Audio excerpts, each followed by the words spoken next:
Conversa com o artista Paulo Monteiro e curadora Virgínia Aita na abertura da exposição Paulo Monteiro, Linha do Corpo. Descrição da imagem. Imagem horizontal de um palco com piso de madeira. No centro do palco, um telão exibe uma imagem de fundo branco e 3 grandes traços finos, pretos, assimétricos, dispostos de forma aleatória. À esquerda, a curadora Virgínia Aita e o artista Paulo Monteiro estão sentados em 2 poltronas, lado a lado. Entre eles, uma mesa de apoio com copos e uma garrafa. Virgínia é uma mulher branca, tem cabelos escuros, lisos e compridos. Usa óculos de armação escura, veste blusa preta, calça jeans. Está com as pernas cruzadas e segura o microfone na mão esquerda. Paulo Monteiro é um homem branco de cabelos curtos e grisalhos. Veste blusa azul clara, calça escura e tênis azul. Olha para Virgínia. Na parte de baixo da foto, as costas de 2 fileiras de poltronas da plateia, onde se identificam 5 pessoas sentadas. Eu queria, antes de tudo, agradecer ao Instituto, que abrigou aqui a nossa iniciativa e super prestativo, assim, resolvendo tudo e facilitando um monte o trabalho. E eu queria antes dizer umas poucas palavras, eu não vou só falar, o Paulo também vai fazer as intervenções aqui, eventualmente eu vou fazer perguntas. A verdade é que eu acabei pegando muita imagem, e a minha ideia era trazer alguma coisa, digamos, da trajetória do Paulo, anterior à obra, mas que, de certa maneira, a obra remete, porque, digamos, até no texto da apresentação e no texto do catálogo, eu falo que esse recorte específico que eu fiz pensando nesse espaço, que é o recorte mais gráfico, mais da obra gráfica, que são os desenhos e os guaches, eles são a culminação de uma fase, de um determinado processo, muito significativo e que eu acho que tem um turning point assim, no trabalho dele. E a ideia, digamos, o conceito da exposição tem uma espécie de núcleo que são os desenhos e as esculturas, apesar de a escultura que é mais, não é tão enfático quanto o desenho. Mas foi um trabalho mais ou menos paralelo. Acho até que tu podia falar isso, na década, final da década de 80. Eu comecei a desenhar assim com lápis no final da década de 80, sim. E no final da década de 80 também eu comecei a fazer algumas peças de parede, de chumbo, e que depois eu passei para o chão, em 83, 82. Aí eu fiquei fazendo as 2 coisas mais intensamente, mas eu sempre pintei. Eu sempre, nunca parei de fazer todas as coisas, sabe? É que eu pintei menos do que a escultura que eu desenho, e eu expus também muito essa dupla, as esculturas junto com desenhos e tal. Mas o desenho teve aquela exposição da Macunaíma, 89. 89, digamos, reúne, assim, uma boa parte da produção, Sim. Assim, também esse recorte tem um pouco da minha visão, da minha leitura da obra dele.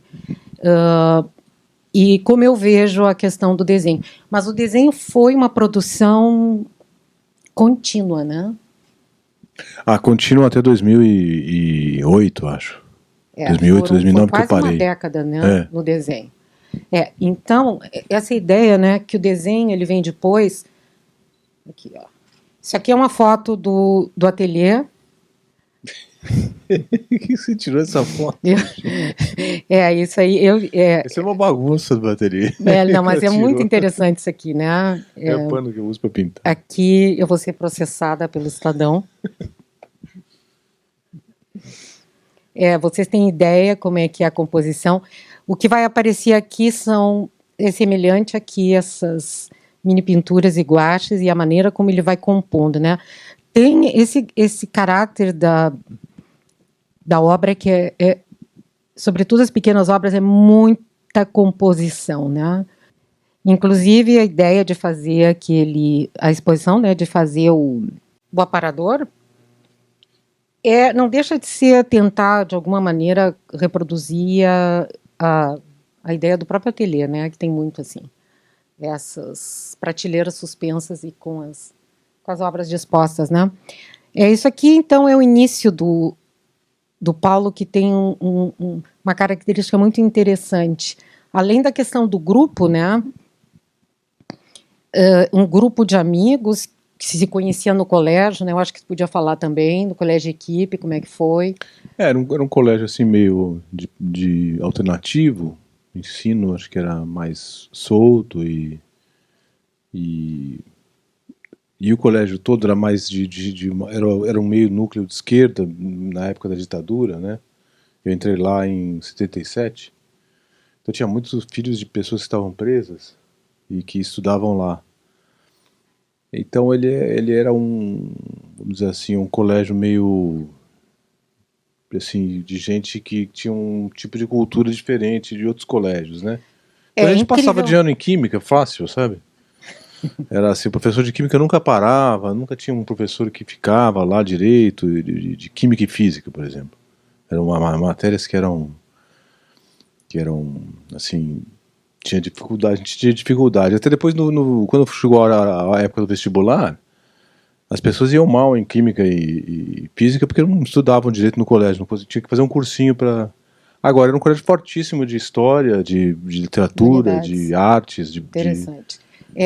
Coisa. E eles incentivavam muito os alunos a escrever e a gente, como eu desenhava, eu fui pedir para a diretoria se podia fazer uma revista de história em quadrinho, eles toparam, então eles publicaram essa revista. Interessante.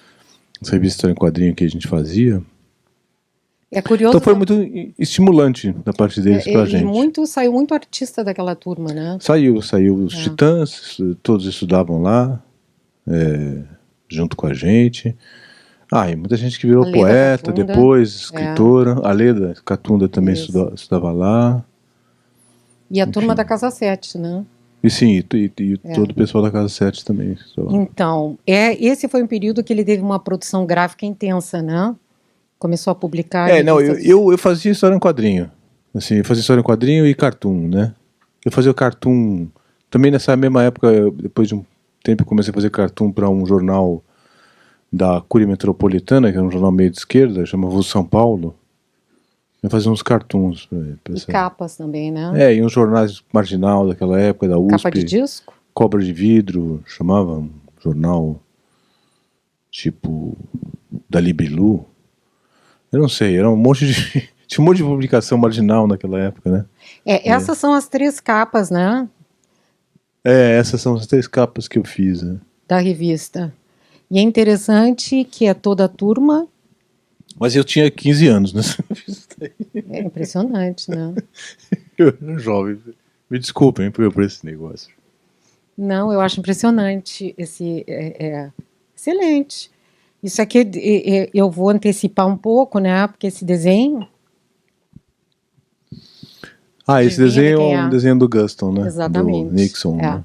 Então, ele, quando estava muito envolvido com a pintura, né? 81, né? A Bienal. Ele encontra o Philip Guston. Isso é que eu vou... O Guston morreu em 80, em 81 teve essa Bienal. É interessante porque... Já vamos retomar isso, tá? Aqui eu quero voltar para o neoexpressionismo e a transvanguarda, que influenciou, eu acho que em geral, toda a geração 80, né? Mas ali aquele grupo foi impressionante, né? Que depois eles fizeram a Casa 7, né? Interesses comuns, eu acho. Se tu quiser falar alguma coisa, é incrível, porque vários já expuseram aqui. O Carlito Carvalhosa, o Rodrigo Andrade, o Fábio Miguez e o Nuno Ramos. Mas é interessante, como vocês vão ver aqui, um trabalho muito gestual, né? Com acúmulo, com esse impasto, né? Um acúmulo de tinta, ó. Essa parte da tinta foi uma coisa que eu comecei a fazer bem influenciado pelo Grupo Cobra no começo, por Karel Appel, essas coisas, e aí eu comecei a fazer essa tinta mais grossa, né, na tela. E aí eles Interessante, começaram a me as cores, seguir. Depois inclusive, eles né, começaram lá. a... No começo eles acharam que você faz essa pintura, parece uma casca de tatu, não sei o quê, uma coisa muito cheia de tinta, taraná, mas depois todo mundo aderiu ao volume de tinta. Hoje o Então, Rodrigo Andrade faz coisas sempre com volume, né? exatamente. Enfim, mas Casa 7 foi uma época de aprendizado também pra gente. Foram Mas 2 ou não 3 foi, anos que... 3 anos, não? A gente não fez muito bem faculdade, quase que ninguém fez faculdade, né? A gente veio do colégio direto e fizemos a Casa 7. Mas tem um final assim interessante, né? Porque culmina com aquela exposição, né, da Bienal da Sheila Lerner, né, a grande tela, Sim. né? E interessante ali que tem uma grande equipe. Os grandes nomes, né, do neoexpressionismo internacional, e para vocês muito jovens, né, aquilo era interessante. Eu tinha 24 anos, 24 para... eu completei 24 anos em 85, né? Foi o ano da Bienal. Eu acho muito importante esse encontro com Philip Guston, né, nessa Bienal. Interessante observar que é a última mas fase. isso é um Bienal antes, né? Não, Pois esse foi o Bienal de 81, né, que eu vi. Né? Então ficou ali a impressão, né? Quer dizer, mesmo assim tu continuou no neoexpressionismo, né? Eu acho que o trabalho do Guston teve muitos artistas neoexpressionistas que foram influenciados pelo Philip Guston, né? E eu fui meio talvez por acidente ou por uma coisa da Bienal começou a ficar melhor, mas quando eu vi, eu achei que tinha a ver com meus quadrinhos, né? Porque eu gostava de Crumb, né? Eu já gostava de Robert Crumb, gostava de quadrinhos marginais e tal, da Laerte, do pessoal do Balão, que era uma revista que a Laerte fazia com o Angeli. Então eu já curtia. Daí quando eu vi o Guston, eu gostava de fazer pintura também, ao mesmo tempo. Eu queria fazer. Mas quando eu fazia pintura era uma coisa muito séria, muito diferente de quando eu fazia quadrinhos. Eu preferia fazer quadrinhos. Né? Mas é e aí, quando eu vi o Guston, juntou um pouco essas duas coisas. Porque ele retém muita coisa do neoexpressionismo na fatura, né? Bom, então eu só vou trazer aqui como observação, né? Essa Bienal. E é interessante porque, assim, isso aqui, para vocês verem, o Guston foi um cara que ele teve essa mudança repentina, teve vários estilos. Aqui é a fase que vem e que o Paulo conhece lá. Né? Esse é o Beckville.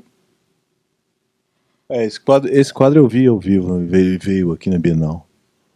Então, é interessante que continua esse trabalho, né, de superfície ali,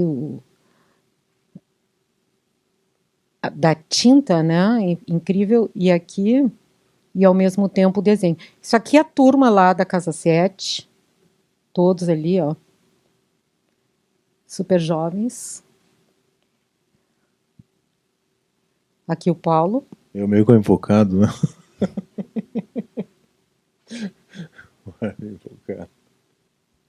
Interessante que aqui já tem, né, o gesto já está mais preciso, né? Já teve uma mudança considerável, assim. Mas era tudo meio Guston, assim, né? Exatamente. Não, eu estou falando em relação àquela mais gestual, o início, né? Aqui, então, já mais nítida a influência do Guston, né? As cores, os tons avermelhados. O que eu ia falar do Guston é o seguinte, que no fim eu pulei. Ele muda radicalmente, né? Ele tinha aquela pintura do expressionismo abstrato, ele já era uma figura célebre, consagrada, né? Com o expressionismo abstrato, com a abstração cromática que eu mostrei ali, é uma pintura quase lírica, assim, né? E ele tem lá uma crise existencial e muda o estilo e muda completamente e começa a fazer um trabalho engajado, né, de crítica política, crítica social. Vocês vão ver, inclusive, tem um contorno parecido. Isso aqui é aquela exposição, isso aqui eu trouxe que é interessante, é 86, né? E então, ele estava produzindo aquela pintura e começa a fazer... Aí já tinha virado do experimentos. Ele já estava mais afastado do Guston, né? Exatamente, né? E são materiais reciclados, né? e trabalhando basicamente o jogo de forças, né? E assim com... Aí foi uma coisa que foi o seguinte, a gente conheceu a Mira Schendel e o Vilas de Castro e o Zé Rezende, também o Rodrigo Naves também foi quem levou a gente meio que para isso, e a gente começou a achar que a situação da arte brasileira era muito provinciana, entendeu? Em relação sempre ao que é feito fora do Brasil e as ondas da arte que são lançadas fora do Brasil. E a gente precisava olhar um pouco para nossa... Eu, pelo menos, entendi assim essa época, que a gente precisava um pouco olhar para a nossa própria arte, o que estava sendo feito aqui, né, e como tinha sido o processo de modernização do Brasil, da arte brasileira, porque tinha sido um processo meio complicado, né? Tipo, sempre cortado por períodos de ditadura, desde a da Tarsila, do Getúlio Vargas, depois a ditadura militar e tudo. Então, nos anos 80, começou-se um processo de resgate, inclusive, do neoconcretismo. Foi lançado aquele livro do Ronaldo Brito, sobre o neoconcreto. Aquele livro foi republicado na Oktober, 2000 e pouco. Depois ele ficou um livro meio que virou uma referência em termos de arte brasileira, né? Porque ele coloca essa questão do concretismo e neoconcretismo como uma coisa meio central no debate, e eu acho que a gente foi tentar um pouco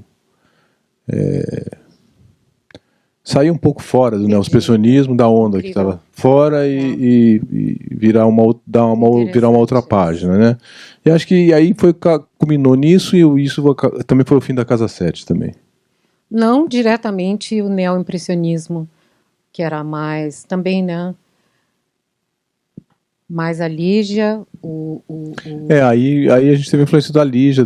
Bom, nós conhecemos a Mira Schendel, que não era ligada exatamente ao neoconcretismo, mas que era próxima, né? Do Vilas de Castro, por exemplo. Eu conheci o Vilas de Castro, eu pessoalmente.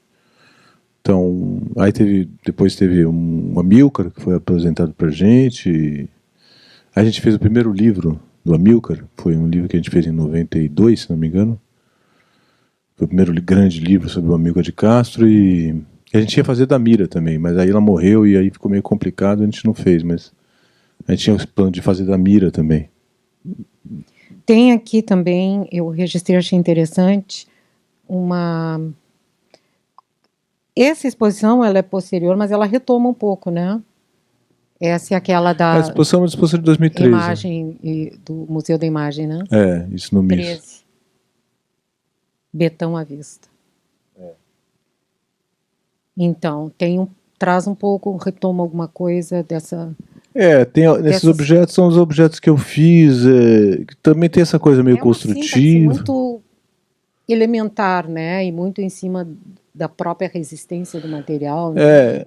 E as coisas são meio apoiadas umas nas outras. Ali, por exemplo, tem um negócio de madeira ali, que não sei se dá pra ver, ali, naquela parte ali. Sim. Que é só um apoio, madeiras apoiadas uma embaixo da outra ali. Se tocasse ali, ele caía, isso daí. E assim como esse, eu tinha vários trabalhos assim que eu retomei dos anos 80, eu refiz. Porque esses trabalhos que eu fiz nos anos 80 ficaram todos perdidos, né? Quando acabou a Casa 7. É interessante porque tem isso, uma estrutura mínima, né? Mínima mesmo, né?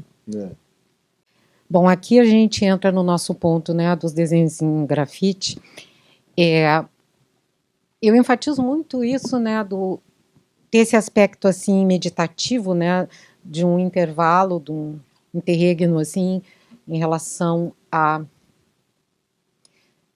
às inúmeras variáveis que estão em jogo, né? Digamos, na pintura, nos guaches, uma grande simplificação de materiais e também um enxugamento do próprio gesto, né? Parece que o gesto fica mais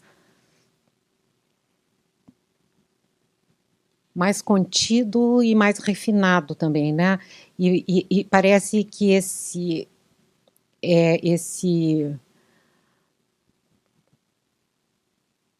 essa nudez da linha, né? Ela colabora nesse sentido, né? De dar mais liberdade também. Isso é algo que reaparece nas formas dos desenhos, né? relações de espaço que ele inverte, o desenho ele sai do limite do plano, exatamente pelo fato de não ter que dar conta de uma figura, etc., tampouco uma composição geométrica, né? Então, essa liberdade da linha, né? E, ao mesmo tempo, tem esse caráter imanente, né? Como se essa linha fosse descolada dos contornos, tanto dos quadrinhos, né? Como também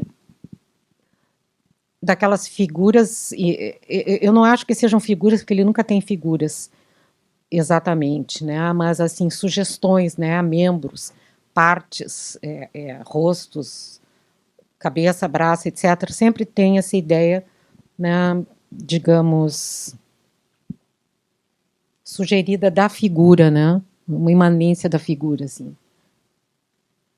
Então, achei interessante porque é como se tivesse, ele repensa, né? Eu vejo como um núcleo poético essa questão do desenho e, ao mesmo tempo, também da escultura, que é um gesto parecido, né? Semelhante, simplificado, né? Podia falar um pouquinho? O meu gesto de escultura que tinha nessa época era com a mão, né? Eu fazia, não era exatamente... tinha até algumas que são parecidas aí, mas estão na parede. Aí era tipo uma massa de argila e eu fazia um gesto nela. É mais ou menos parecido com o que eu fazia no papel, porque também tinha um papel inteiro que eu não... deixava o papel quase que meio sempre... aparente, assim, intacto, assim, no sentido de que você não tinha nenhuma profundidade nele, ele ficava sempre inteiro, né? Então, mais ou menos parecido nesse sentido, assim, né? Eu acho muito interessante, tem essa questão da poesia do gesto, né? Nessa economia, e também a questão da reflexão, porque é interessante que depois dessa grande concentração, depois digamos assim, desse excesso, né? Ali da pintura, uma espontaneidade, um imediatismo gestual, essa contenção, né? Então, a impressão que eu tenho é que isso tem uma ressonância numa reelaboração da poética, né?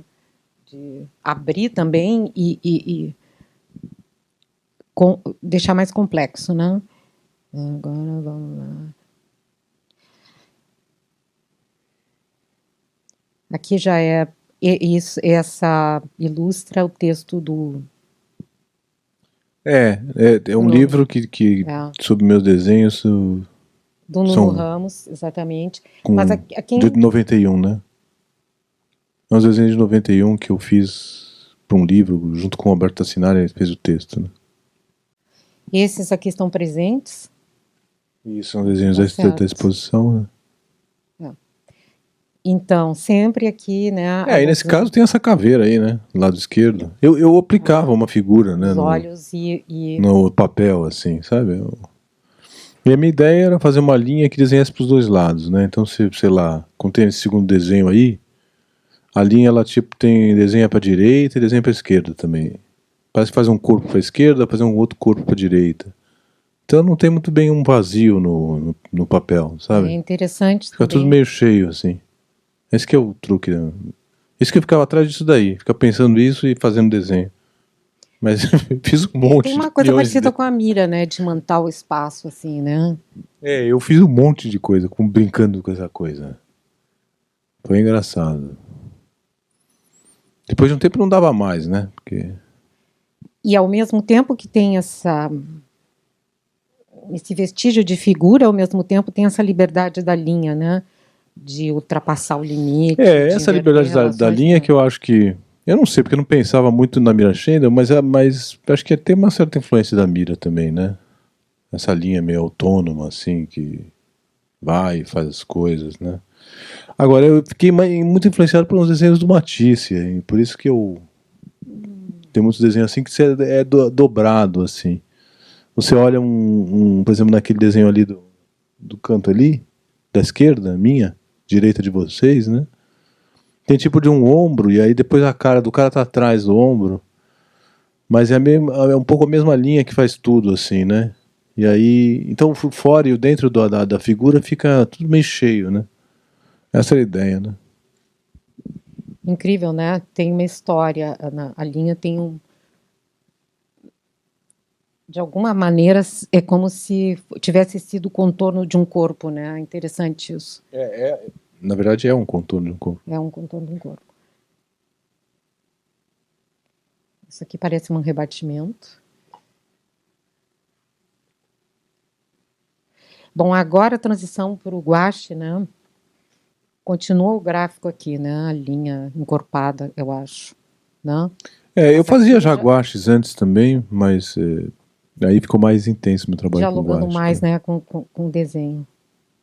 Aqui eu fiz uma associação, né, primeiro porque essas esculturinhas aí, que são peças de parede, elas são de bronze, elas não são da mesma época, mas para mim tem uma coisa interessante. Elas têm uma relação com a linha, né, nisso dela delimitar o espaço as duas áreas, né, essa linha livre, e ao mesmo tempo essas esculturas elas são basicamente corte e torção, né?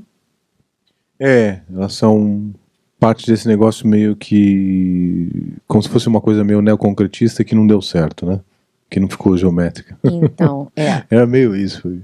Até hoje meu trabalho tem isso também. Entre o desenho e a escultura tem essa analogia do gesto ali, né? Aqui também. E é interessante... A gente, aliás, sobre esse negócio, tem uma coisa que eu sempre fiz, eu sempre fiz tudo, né? Escultura e pintura, mesmo durante a Casa 7, porque teve uma coisa da Casa 7 ser volta da pintura, etc e tal, mas eu também fazia escultura, que a gente não mostrava, né? Mas a gente fez bastante escultura também na época da Casa 7. E é impressionante como tem essa fluidez, né, entre...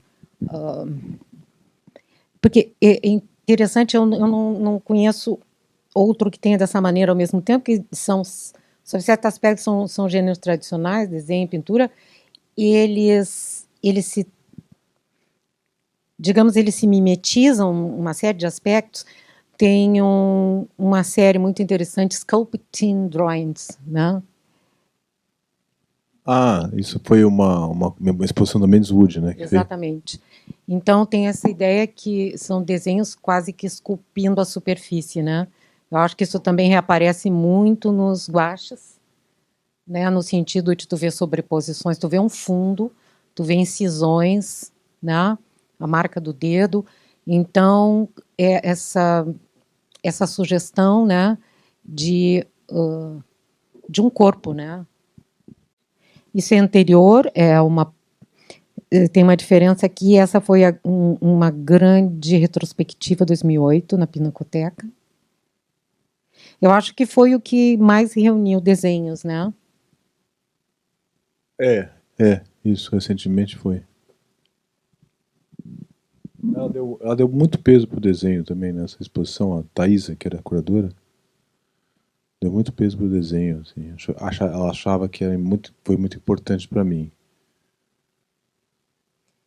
Muito interessante. Aqui mostra exatamente isso que tu falou, né? Digamos, como estão interconectadas na prática, né? Essas diferenças, assim, de como a figura daquele quadro é um quadro que está lá no começo, não sei se vale a pena voltar aqui, que sou capaz de me perder. Um daqueles que a gente mostrou do Gaston, que é uma figura, uma mistura de engenhoca, assim, vai ser uma máquina já obsoleta, uma mistura de máquina com um corpo meio deformado, assim, de costa, né? E como a figura... Mas é uma figura massiva também, né? Eu fazia essas peças assim, que eram operações meio neoconcretas, em cima da coisa da argila, ou só deslocando um pedaço da argila, como, sei lá, talvez como o Amilcar desloca uma peça da outra. Minha ideia era fazer isso, né? Aqui e aí Mas só que quando eu fazia isso, não era uma operação abstrata pura. Sempre tinha que se acoplar no final, no produto final, uma figura. Isso aí foi o Beto que descobriu, porque ele falou, você faz esse, mas por que esse aqui não dá certo e esse deu certo? Fala, não, porque esse aqui parece alguma coisa, parece que tem uma cabeça, um pé e tal. E aí as minhas esculturas meio que sempre tem digamos assim, uma fisionomia X, assim, de figurativa, né? Um horizonte, assim, figurativo, uma coisa que dá uma fisionomia, assim, pra peça. Que aí eu considero, aí quando aparece essa fisionomia, eu acho que ela tá pronta. Então é meio isso, né? É interessante porque é a figura, mas é uma alusão, né? E me parece que ao mesmo tempo tem esse aspecto de uma certa, como se fosse uma matéria animada, né? Sob certo aspecto, assim, tem um princípio vivo ali, né? Na questão da figura. Era essa ideia, meio de Gênese, assim. Isso aqui dá para ver muito bem o corte ali, né? Ela fica, parece que está quase sobreposta. Essa aqui é muito interessante, essa Bienal. Ela tem, foi uma sala, né? São muitas esculturas que tu expôs ali juntas. Então ela reúne essa produção dessa escultura de chumbo do chão, né? Interessante porque, particularmente, eu acho que isso também se relaciona um pouco com o processo do Gaston de desarticular a forma, né? É quase assim um flerte com o informal, né? É assim, a escultura cedendo ao próprio peso, né? É como se ela tivesse assim na iminência de desabar. E ao mesmo tempo ela se articula com esse gesto contido, né? Da torção, amassar, o corte, né? Essas peças são lindíssimas, assim, e tem umas mais recentes, né? Mas depois a forma foi mudando, né? Aqui também ó, dá para ver bem o corte. E é interessante porque isso é feito na argila, né? E depois é fundido. Então, argila super maleável. E o chumbo, incrivelmente, ele conserva, né, essa característica. A gente olha e é como que sentisse, assim, né? Essa foto ficou meio ruim porque não tem chão, né? Então parece que ele tá voando, né? Mas a peça também. Isso aqui é uma exposição que tu participou do Amilcar. Isso é junto Queria com a que tu Amilcar, falasse né? um pouquinho. Não, e aí tem um trabalho, acho que não sei de quem que é aquele trabalho ali no chão. Esqueci agora. É do Márcio Galan. Galan. Não, isso daí não foi uma ideia minha, não. Foi uma ideia da curadoria lá do Crécia. De juntar minhas peças com a peça do Amilcar. Achava que tinha uma relação. Mas acho que é bem diferente o corte que eu faço do corte Não, dele. sem dúvida, né? E outra coisa, ele trabalha só com a superfície, né? Não tem essa questão da maleabilidade da massa. Tem massa para ele, né? Mas de qualquer maneira tem uma parte analogia dele com do corte. plano, né? Parte do plano para outra dimensão. Exatamente. Essas peças estão aqui. Elas são pequenas, mas é impressionante o peso. Aqui esse diálogo, né? Aqui.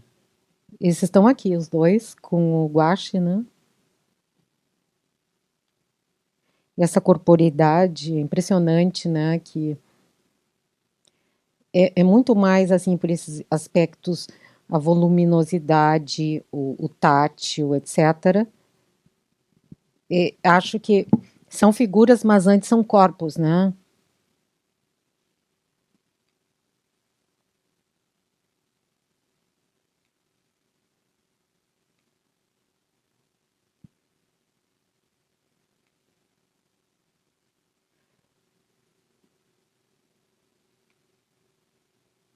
Esses já são mais recentes. São os mais recentes, 2015 né? e tal. Essa peça está aqui. Essa peça é de 89. Quando começam, né, as de parede. Essas duas... Aí tem peças de diferentes épocas aí, sei lá. Essa aqui é de 91. Aqui é muito visível essa pesquisa 2011, formal. 2011, sei lá. Peças de, sei lá, 20 anos. Diferença entre um e outro. Aí é uma exposição em 2011 que eu fiz.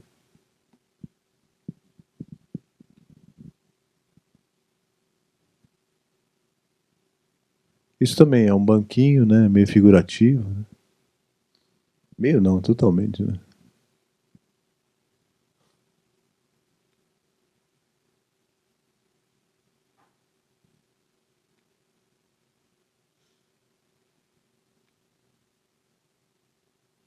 Isso aqui eu queria fazer um breve comentário. É muito interessante porque a obra dele ela funciona assim, né?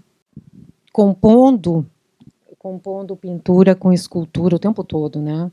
Sempre tem esse diálogo, é impressionante, parece que elas se completam e acho que vocês vão ver mais aqui. Aqui são...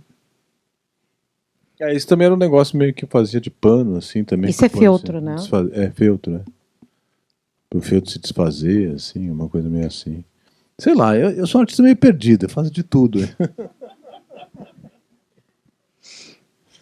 Interessante aqui, né? Essa questão da experimentação formal, assim, né? De ter essa liberdade de ficar testando os materiais, né? E então aqui também todas as peças de parede. Aqui as pinturinhas com as peças de parede. Eu acho que tem um diálogo muito interessante aqui. Tem marcas de dedos ali, né? E tem... vamos ver se tem uma mais próxima aqui, ó. Tem essa borda, né? É quase um excesso, alguma coisa assim, que tem essa alusão a uma corporeidade, né? A um resto de matéria. E parece que isso se reflete justamente na escultura, né? Aqui, essa ideia que tu falou que é um pouco uma coisa da mira, né? Desses dois blocos sobrepostos, divididos. Isso era aquela minha ideia que eu tinha no desenho, assim, uma linha que desenhasse para os dois lados, né? Aí, no caso, tem uma linha que ela fica gorda aqui no roxo, aí ela vai afinando no centro, ela desaparece, aí depois ela fica gorda ali no vermelho. Eu não sei se dá para ver por essa foto, não está tão boa definição. Mas esse vermelho também tem um volume que vai diminuindo de tamanho quando chega no centro. Então uma linha assim e as duas coisas têm volume, assim. Os dois... eu acho que às vezes até se cria uma continuidade nessa composição com as esculturas, como se tivessem essas excrescências assim, da tinta, né? E essa matéria comprimida na escultura, né? Sobretudo nesses longitudinais aqui, ó. Vamos avançar. Então é uma grande série de, aqui dá para ver muito, né, essa incisão, né, e essa ideia de uma subcamada ali, uma superfície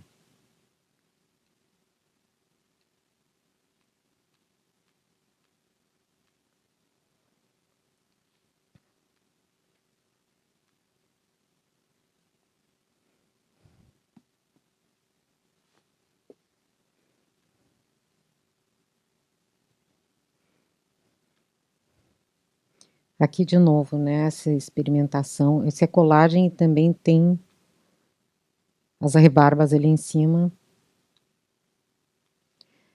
Nós já estamos concluindo, então, a nossa apresentação. E isso aqui é só um gostinho para vocês, tá? Dos guaches, dos pequenos guaches, né? Que esse azul, ele é, na verdade, ele é uma incisão, né? Ele retira com desenho, né? Ele retira a tinta. É o que é um instrumento pontiagudo, né? Não, isso daí é caneta, é uma caneta prateada, sabe? O desenho pintado com guache, depois eu desenho com a caneta. Prateado e dourado, às vezes.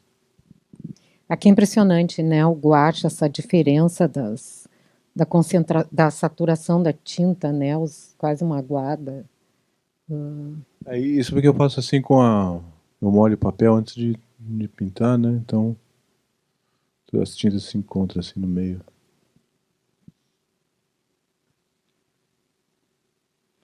É isso aí, pessoal. Se você tiver alguma pergunta. Oi, boa noite. Eu sou a Camila.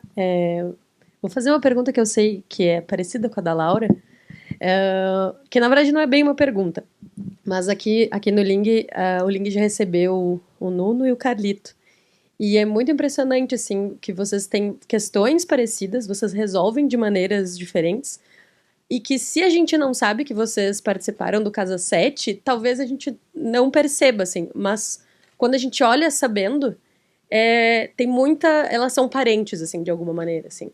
E é muito impressionante, né? A gente estava olhando, assim, agora, e eu queria saber se faz sentido o nosso olhar, assim. Eu acho que faz, porque tem uma coisa da Casa 7 que foi forte, que foi essa questão com a materialidade das coisas, né? E a gente teve muito isso, né? Mas mesmo depois, assim, sabe? Parece que... Não sei se vocês continuaram a pesquisa, ou se conversando, trocando, mas mesmo depois da Casa 7, tem muitas coisas que se assemelham, assim. Tem a mão, tem os dedinhos, tem as cores, assim. Parece bastante, assim, é muito impressionante. Está muito bonita a exposição, inclusive. Importante Obrigado. dizer. Acho que essa é uma curiosidade também que seria legal você comentar se vocês mantiveram contato, depois da Casa 7 a gente manteve contato também, né? Menos contato foi com os Titãs, porque eles ficavam viajando pra lá pra cá, nunca encontrava, né? Agora, recentemente, eu até encontrei na casa do Nando, Arnaldo, tal, fazia tempo que eu não via, mas... E conversava, assim, mas o pessoal da Casa 7 e os outros colegas do equipe também, porque ficou todo mundo na área de cultura, né? Não sei que tinha aquele colégio, mas todo mundo virou artista no colégio. Eu até fui num bar que tinha de batata, que falei, engraçado, bar de batata, tinha várias receitas com batata, sabe, esse bar, em São Paulo. E tinha música ao vivo. Aí cheguei lá no bar, achando que tava, né... E de repente eu olhava pro cara, o cara do baixo começou... E aí, Paulo?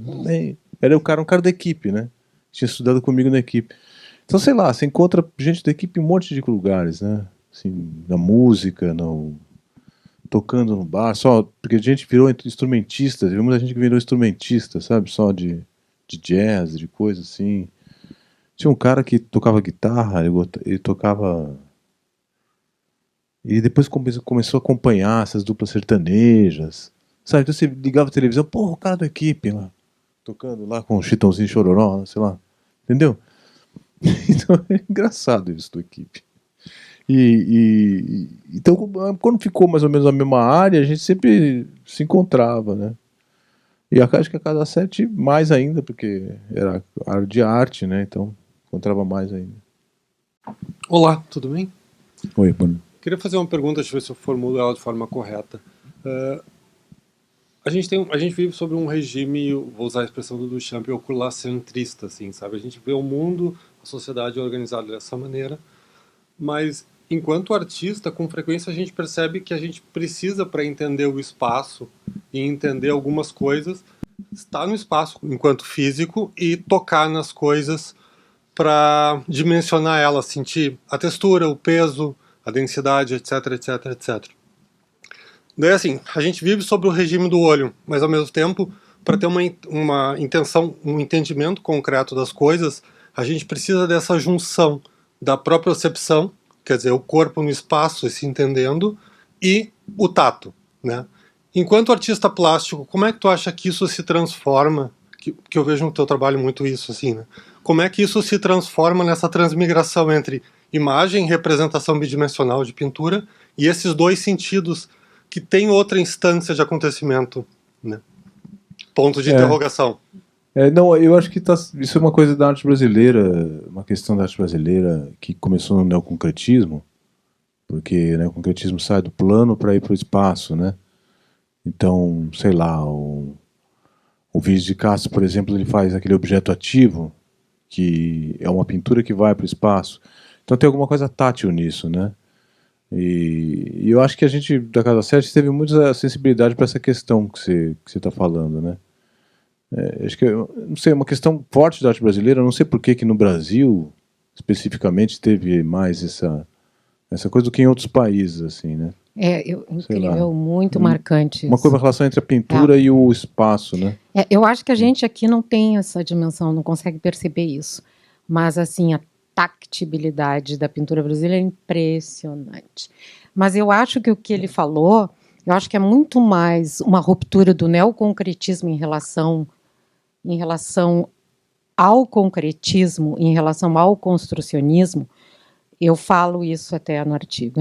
É uma questão, digamos, de demolição da forma positiva, das linguagens geométricas, e essa questão da... E também é um jeito, sei lá, porque também tinha uma história de você impor uma forma para a pessoa que está andando, né? Exatamente. E aí essa precipitação da pintura no espaço, ela meio que você não consegue aprender muito todo, né? Porque quando você olha uma escultura, um objeto, você olha de um lado, mas não vê o outro, né? Então você sempre está meio vendo a coisa em pedaços, né, em partes, porque a visão nossa é restrita, né, a um certo ângulo. E aí acho que tem uma coisa da participação do público, né, que acho que do Hélio Sica vai até vestir a obra de arte, né, e aí é uma questão política mais profunda, assim, acho, né. Mas eu acho que é uma questão forte, assim, mesmo da pintura, da arte brasileira. Olá, eu queria saber, por que a escolha do chumbo como metal para fazer a... Eu escolhi, tipo, no começo eu escolhi porque eu achava que ele mimetizava um pouco, porque como era uma forma que ia cair, era pesado, de argila, né, que eu lidava, eu achei que o chumbo meio que ia fazer isso acontecer de novo, sabe? Tem algumas que aconteceu isso mesmo. Eu fundi de chumbo e continuou caindo, sabe? Continuou dobrando a peça até. Com o tempo, sabe, ele foi meio entortando. Hoje em dia tem umas peças dessa época, eu vi, estão tudo tortas, assim. Porque o chumbo é muito pesado e vai entortando. Então eu achava que o material tinha que ser esse por causa dessa mímese, assim. Não sei se é mímese a palavra certa, né? Acho que sei lá. E também porque, como fui eu que fundi as primeiras peças, eu mesmo fundi, eu mesmo derretia, porque não tinha dinheiro para ir na fundição, e eu mesmo fiz a fundição das peças. Então era mais barato eu derreter o chumbo, que é menos tempo de gás, né, que você deixa ligado, né? É mais baixo, 300 graus, então eu conseguia fazer, eu mesmo, sozinho. Mais um ajudante também, né? Muito obrigada, Paulo, Obrigado. Virgínia. Obrigado. Agradeço a vocês também.